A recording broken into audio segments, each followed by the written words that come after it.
So hello dear friends, welcome to your channel Science in the Veins.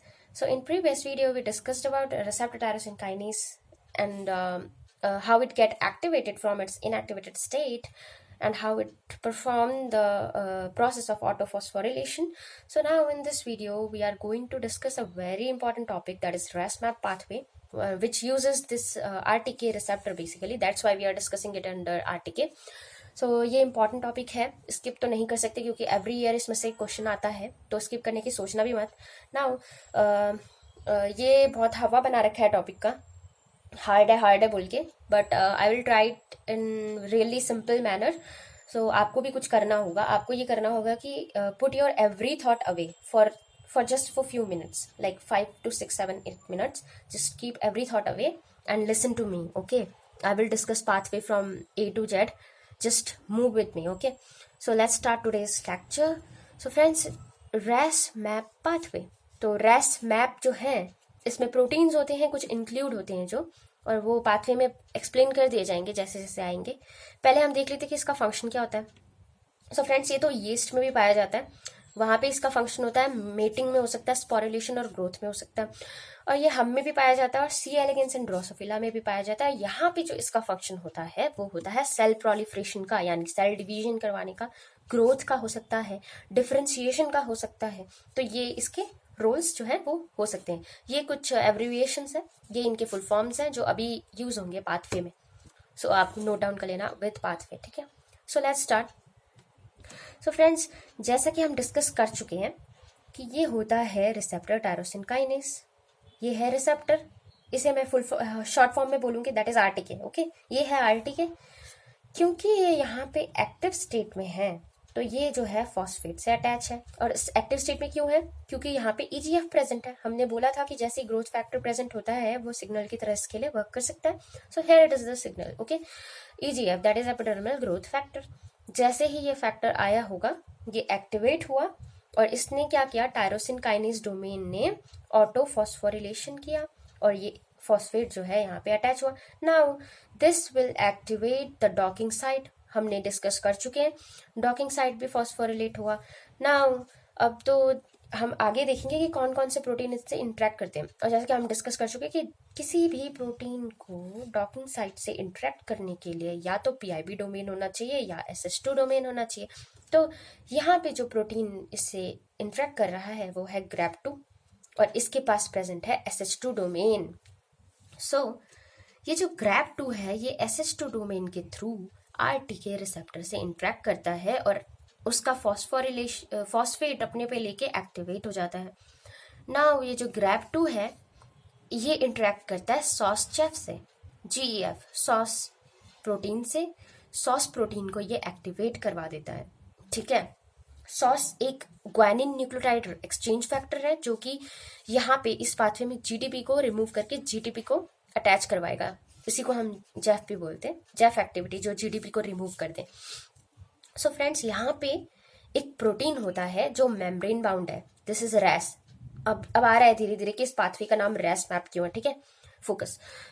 ये है रैस protein, ये इस वक्त इनएक्टिव स्टेट में है क्योंकि ये इस वक्त जीडीपी से बाइंड कर रखा है।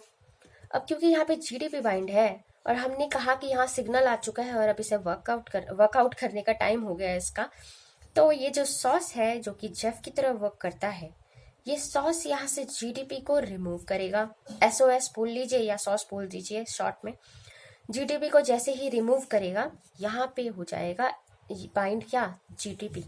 अब फ्रेंड्स, वी नो दैट किसी भी प्रोटीन से जब जीटीपी बाइंड करेगा तो वो अपने एक्टिव स्टेट में आ जाता है, तो यही रैस के साथ भी होगा। रैस प्रोटीन जीटीपी से बाइंड करेगा और एक्टिव स्टेट में आ जाएगा, ठीक है? नाउ टू दिस एक्टिवेटेड रैस, जैसे ही रैस जो प्रोटीन है वो एक्टिवेट होगा, इससे जो प्रोटीन बाइंड करेगा अब वो होगा रैफ। रैफ एक ऐसा प्रोटीन है जिसके पास है सेरिन थ्रियोनिन काइनेस की एक्टिविटी। इसका मतलब ये जो रैफ एक ऐसा प्रोटीन है जो कि किसी भी प्रोटीन के पास अगर सेरिन और थ्रियोनिन प्रेजेंट होगा, ये वहां पर इसको फॉस्फोरिलेट करने की कैपेसिटी रखता है। तो यहाँ पे जो प्रोटीन जिसे रैफ हमारा फॉस्फोरिलेट करेगा वो है मैक, यानी मैक प्रोटीन जो है यहाँ पे अब फॉस्फोरिलेट हो जाएगा, ठीक है? ये जो मैक है friends, now it will send its phosphate and activate अर्क प्रोटीन। ये अर्क 2 को एक्टिवेट करेगा, ध्यान देना, ये अर्क 2 को एक्टिवेट करेगा। और अर्क 2 को एक्टिवेट करेगा कहाँ पर? थ्रियोनिन 183 एंड टायरोसिन 185 साइट पे। यानी इस प्रोटीन का 183rd अमीनो एसिड जो कि थ्रियोनिन है उसको ये फॉस्फोरिलेट करने वाला है। और इसी प्रोटीन यानी अर्क 2 के सिंथेसिस में जो 185th अमीनो एसिड यूज हुआ है वो है टायरोसिन अमीनो एसिड, उसको भी ये फॉस्फोरिलेट कर देता है। जब ये दोनों साइड फॉस्फोरिलेट हो जाते हैं तभी ये जो अर्क 2 है ये होता है एक्टिव। अब फ्रेंड्स ये जो अर्क 2 है ना ये बहुत सेल्फिश है। ये बोलता है अब तो मैं एक्टिवेट हो गया, टाटा बाय बाय फ्रेंड्स। ये इनको बाय बाय करके निकल लेता है। ये जो एरिया था वो साइटोसोल था, ये कहता है बाय फ्रेंड्स, चला जाता है न्यूक्लियस में। ठीक है, ये है सेल्फिश अर्क। ओके, तो अर्क जो है now it will enter in nucleus. अब जो अर्क 2 है ये इस वक्त फॉस्फोरिलेटेड है और एक्टिव फॉर्म में। जैसे ये न्यूक्लियस में एंटर करता है, और ये रहा न्यूक्लियर पोर से न्यूक्लियस में एंटर कर रहा है। यहाँ पे इसका एक फ्रेंड होता है अल्क 1, ठीक है, जो अभी तक बहुत सेट था क्योंकि वो इनएक्टिव फॉर्म में था। अब क्योंकि उसका फ्रेंड अर्क 2 आ गया है तो ये अर्क 2 क्या करता है, अपने फ्रेंड अल्क 1 को एक्टिवेट करवाता है। हमें पता है कि न्यूक्लियस में क्या होता है, डीएनए सेगमेंट्स, डीएनए होगा। अब इसी डीएनए पर एक एसआरई रीजन होता है, that is serum response element, जिसका यहाँ पे रोल है। ये जो अल्क 1 है जो कि जिसको कि अभी हमारे इसके फ्रेंड ने अर्क 2 ने एक्टिव किया है, ये जाके एसआरई रीजन पे बाइंड करता है, that is serum response element पे बाइंड करता है और कुछ प्रोटीन्स का ट्रांसक्रिप्शन जो है उसको ऑन करवाता है। ठीक है, अभी तक ऑफ था इनका रेगुलेशन ट्रांसक्रिप्शन, क्योंकि ये जो अल्क 1 था ये इनएक्टिव स्टेट में था, पर अब तो ये एक्टिव हो चुका है और एसआरई से भी बाइंड कर चुका है। तो अब ये क्या करता है, कुछ प्रोटीन्स है Myc, Jun and Fos which are transcription factors, इनको ये एक्टिवेट करवाता है। ठीक है, अब हमें पता है कि न्यूक्लियस में जब कोई प्रोटीन का ट्रांसक्रिप्शन होता है तो वहां न्यूक्लियस में बनता क्या है, आरएनए बनता है ना, एमआरएनए। न्यूक्लियस में तो एमआरएनए बनता है, पर हमें तो प्रोटीन बनाना है ना, तो ये एमआरएनए जो होता है वो ये तो नॉर्मल प्रोसेस है, हम किसमें सेल साइकिल में भी पढ़ेंगे और रेप्लिकेशन नहीं, मॉलिक्यूलर बायोलॉजी में भी पढ़ेंगे, डिटेल में पढ़ेंगे। ओके, तो अभी के लिए जो मिक, जून एंड फॉस जो एमआरएनए बने होंगे इन प्रोटीन्स के, वो क्या करते हैं, न्यूक्लियर पोर्स के थ्रू साइटोसोल में वापस आते हैं, क्योंकि साइटोसोल में हमारे पास क्या है, राइबोसोम्स है, जो कि क्या है, प्रोटीन फैक्ट्री। प्रोटीन कहाँ बनता है, राइबोसोम में बनता है, जो प्रेजेंट होते हैं एंडोप्लाज्मिक रेटिकुलम के पास। ठीक है, रफ एंडोप्लाज्मिक रेटिकुलम। सो यहाँ साइटोसोल में जैसे ये एमआरएनए आएंगे और ये प्रोटीन में कन्वर्ट होंगे, ये रहे प्रोटीन्स जो है ऑक्ट, जून एंड फॉस, जो कि रोल करते हैं ट्रांसक्रिप्शन फैक्टर के लिए। अब ट्रांसक्रिप्शन फैक्टर का रोल कहाँ होगा, न्यूक्लियस में डीएनए के पास ही होगा ना। ठीक है, तो ये जो प्रोटीन होता है, ये जो एमआरएनए है, ये प्रोटीन में कन्वर्ट होने के बाद वापस न्यूक्लियस में एंटर करता है न्यूक्लियर पोर के थ्रू। नाउ ये जो प्रोटीन्स हैं इनका रोल आता है साइक्लिन डी एक्सप्रेशन में। अब साइक्लिन डी एक ऐसा प्रोटीन है फ्रेंड्स जो इम्पॉर्टेंट होता है और रेगुलेशन में किसके, किसी भी सेल के जीवन फेज से एस फेज में जाने के लिए इस प्रोटीन का मेन रोल होता है, और इस रोल को हम बहुत ही डिटेल में एक्सप्लोर करते हैं सेल बायोलॉजी में। ठीक है, और बेहद इंपॉर्टेंट टॉपिक भी है ये।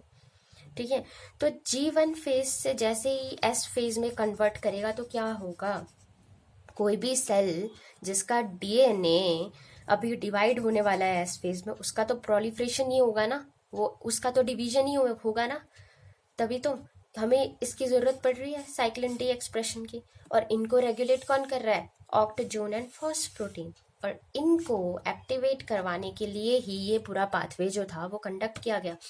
अब कोई भी सेल प्रोलिफरेट करेगा, और यही इसका रोल था इस पाथवे का, कि हमें सेल डिवीजन के लिए ही तो ये रेसमैप पाथवे की नीड थी, ये इसका रोल जो है कंप्लीट हो गया। ठीक है, दिस वाज द पाथवे। आपको अगर समझ नहीं आया हो तो इसको रिपीट में जाके सुनो, क्योंकि इससे ज़्यादा तो इजी किसी फॉर्म में मिलेगा नहीं, बुक्स में तो बहुत ही घुमाया हुआ है, तो आप ध्यान से इसको पढ़िए। A to Z यहाँ पे सब कुछ एक्सप्लेन किया हुआ है, जितनी भी नीड होती है पाथवे को अंडरस्टैंड करने के लिए। सो just repeat this video if you have missed something. Okay, so now friends, ये हमने डिस्कस किया कि एक नॉर्मल सेल में क्या पाथवे होता है. ठीक है, ये नॉर्मल सेल है जिसको सेल प्रोलिफरेशन, कोई भी सेल डिवाइड तो करता है, उसको सेल प्रोलिफरेशन करवाने के लिए रेस मैप पाथवे की नीड होती है. पर जैसा कि हम जानते हैं कि कोई भी कैंसर सेल जो होता है वो किसी पाथवे को एक्सप्लॉइट करके ही कैंसर सेल बनता है. कोई नॉर्मल सेल ही तो कैंसर सेल बनता है ना. अब वो कैंसर सेल कैसे बन रहा है, किसी पाथवे को एक्सप्लॉइट कर रहा है वो. तो हम अब ये डिटेल में तो बाद में देखेंगे, कैंसर बायोलॉजी में देखेंगे, जो इसके नेक्स्ट टॉपिक में डील करूंगी. बट हाँ, इस पाथवे को कैसे एक्सप्लॉइट करता है वो हम यहीं पे डिस्कस कर लेते हैं. सो फ्रेंड्स, अब ये जो कैंसर सेल होता है ये करवाता है गेन ऑफ फंक्शन किसका, रैस प्रोटीन का. हमें पता था कि रैस जब इनएक्टिव फॉर्म में था तब वो जीडीपी से बाइंड था और तब वो इनएक्टिव था, यानी सेल तब डिवाइड नहीं होगा. तो जब सेल को डिवाइड होना होता था तब वो सॉस जो प्रोटीन एक्टिव होता था जेफ, वो जीडीपी को रिमूव करता था और जीटीपी आके रेस से बाइंड करता था. ये अभी हमने पाथवे डिस्कस किया और यही फॉर्म होता है रेस का एक्टिव फॉर्म. जब ये, और हमने देखा कि रेस जब एक्टिव फॉर्म में होगा तब यहाँ पे सिग्नल ट्रांसडक्शन होगा, बहुत सारे प्रोटीन इससे इंटरेक्ट करेंगे और एक्टिवेट होके सेल प्रोलिफरेशन करवाएंगे. पर नॉर्मल सेल में क्या होता है कि जब वो सेल प्रोलिफरेट हो गया यानी डिवाइड हो गया तो ये रेस जो है वापस जीटीपी से जीडीपी की साइड बाइंड हो जाएगा, वापस एक्टिव से इनएक्टिवेट स्टेट में चला जाता है with the help of gap proteins. हम डिस्कस कर चुके हैं पिछली वीडियोस में भी कि गैप प्रोटीन्स होते हैं जिनके पास जीटीपेज एक्टिविटी होती है, और ये भी रैस भी एक जी प्रोटीन के ही टाइप में आता है. ठीक है, तो इसके पास भी जीटीपेज एक्टिविटी होती है, जैसे हमारे किसके पास होती थी, जी अल्फा प्रोटीन के पास होती थी. Remember in GPCR, yes, so it works like that only. So अब ये जो कैंसर सेल है ये इसी प्रॉपर्टी का फायदा उठाता है और इसको ब्लॉक कर देता है, इस प्रॉपर्टी को, इसकी जीटीपेज एक्टिविटी की एक्टिवेटिंग प्रॉपर्टी प्रोटीन्स जो होते थे, जीटीपेज एक्टिवेटिंग प्रोटीन, इन्हीं को, इनकी गैप प्रॉपर्टी को ये इनहिबिट करवा देता है एक कैंसर सेल. यानी जो रैस जीटीपी से बाइंड है और सेल प्रोलिफरेशन करवा रहा है वो हमेशा ही ये एक्टिविटी करता रहेगा, क्योंकि इसकी जीटीपेज एक्टिविटी तो हो गई लॉस. ठीक है, अब नहीं रही, यानी वापस ये कभी जीडीपी से बाइंड ही नहीं कर सकता, हमेशा एक्टिव रहेगा, हमेशा इसका सेल प्रोलिफरेशन होता रहेगा. और जैसे कि फ्रेंड्स हम जानते हैं कि कैंसर होता क्या है, बेसिकली कोई एक सेल जो रुकता ही नहीं है, डिवाइड करता रहता है और एक ट्यूमर का फॉर्मेशन करवा देता है. फिर ट्यूमर का फॉर्मेशन करवा के फिर मेटास्टेसिस भी करवा लेता है, यानी बॉडी में जगह जगह स्प्रेड भी हो जाता है. इसी को हम कैंसर कहते हैं, राइट. तो यही तो कैंसर है. अगर रेस की प्रॉपर्टी एक्सप्लॉइट हो गई तो सेल प्रोलिफरेशन कभी रुकेगा ही नहीं.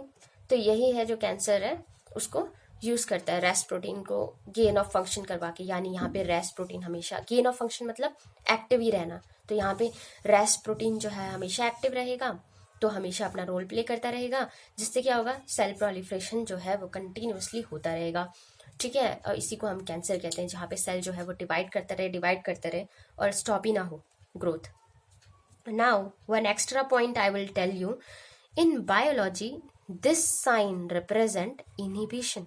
ये जो साइन होता है, ये साइन जो होता है ये इनहिबिशन का साइन होता है. इस साइन का यहाँ पे बनाने का मतलब है कि ये जो प्रॉपर्टी है यहाँ पे इनहिबिट हो रही है और कैंसर सेल्स ऐसा करते हैं. और ये जो साइन होता है वो होता है एक्टिवेशन का, यानी इस एरिया से इस एरिया में प्रोसीड करना. ठीक है, ये extra information I was giving you. Okay, so thanks for watching this video. I hope कि ये पाथवे आपको बिल्कुल क्लियर हो गया होगा और कैंसर में कैसे ये पाथवे एक्सप्लॉइट हो रहा है वो भी आपको क्लियर हो गया होगा. नहीं हुआ है तो प्लीज एक बार इस वीडियो को रिपीट में देखिए, क्योंकि इससे ईजी और सिंपलेस्ट वे में ये शायद ही कहीं मिलेगा. So hope you like this video. Please hit the like button, इसी से मोटिवेशन मिलता है आगे वीडियोस बनाते रहने का आपके लिए. और जल्दी हम इस सेल सिग्नलिंग और इसको फिनिश करेंगे. ये बेहद इंपॉर्टेंट पाथवे आज हमने डिस्कस किया. ऐसे ही कुछ और पाथवेज हैं जिनसे एवरी ईयर क्वेश्चन पुट किया जाता है, that we will discuss in further videos. So subscribe this channel for further videos and hope you like this video. Thank you so much.